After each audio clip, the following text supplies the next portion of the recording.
Jadi ini ada pendapat penengah dari Imam Asy-Syatibi. Beliau tidak menyarankan untuk memilih pendapat yang ringan, tetapi beliau menyarankan, menganjurkan, pilihlah pendapat yang unggul, yang kuat. Tetapi pertanyaannya, siapa yang bisa memilih pendapat ini unggul, ini kuat, ini lemah, siapa? Kemudian pendapat Imam Asy-Syatibi. Dalam kitabnya Al-Muwafaqat, Imam Asy-Syatibi menjelaskan bahwa yang harus dilakukan oleh seorang penanya jika mendapatkan pendapat yang berbeda dari para mujtahid ialah mencari pendapat mana yang lebih unggul. Tidak langsung memilih mana yang lebih mudah untuknya, tapi menimbang dulu mana yang kuat, dilihat dari dalil dan bagaimana para mujtahid itu beristidlal.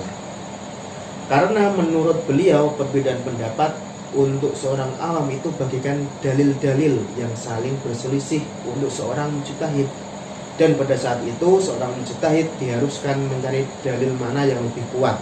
Begitu juga seorang muslim jika dihadapkan kepada perbedaan pendapat. Pendapat Imam Asy-Syatibi ini sepertinya menjadi pendapat penengah antara dua pendapat di atas. Akan tetapi pendapat beliau di sini tidak bisa diimplementasikan kepada seluruh orang.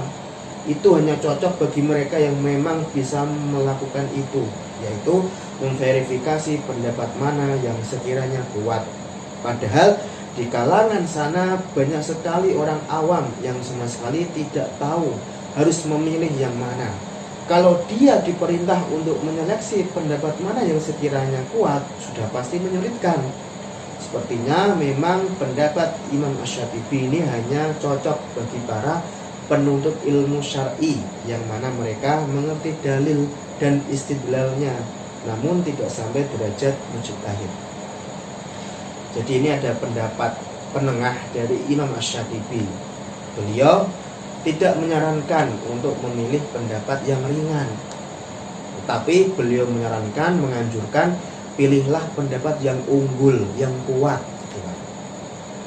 Tetapi pertanyaannya, siapa yang bisa memilih pendapat ini unggul, ini kuat, ini lemah, siapa? Yang bisa ya ulama, ahli fikih, mujtahid gitu kan.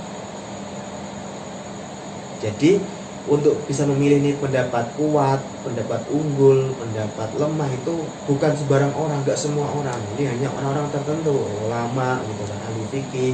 Minimal itu adalah penuntut ilmu syar'i, pelajar, mahasiswa yang memang fokus kepada ilmu syariah, mengerti dalil, istidlalnya, sehari-hari berkutat dengan kitab, gitu kan. Dengan kitabnya ulama, diteliti, dibaca, ditelah, itu mungkin bisa. Paling minimal itu adalah penuntut ilmu syar'i, paham kitab, bisa baca kitab para ulama, itu minimal sekali. Mengerti, oh ini dalil, oh ini istidlalnya, oh ini pendapat mazhab ini kok kurang kuat ya, itu bisa. Tetapi itu paling minim sekali. Gak semua orang awam gak akan bisa gitu. Jadi ini solusi dari Imam Asy-Syatibi, tapi tidak semua orang bisa melakukannya.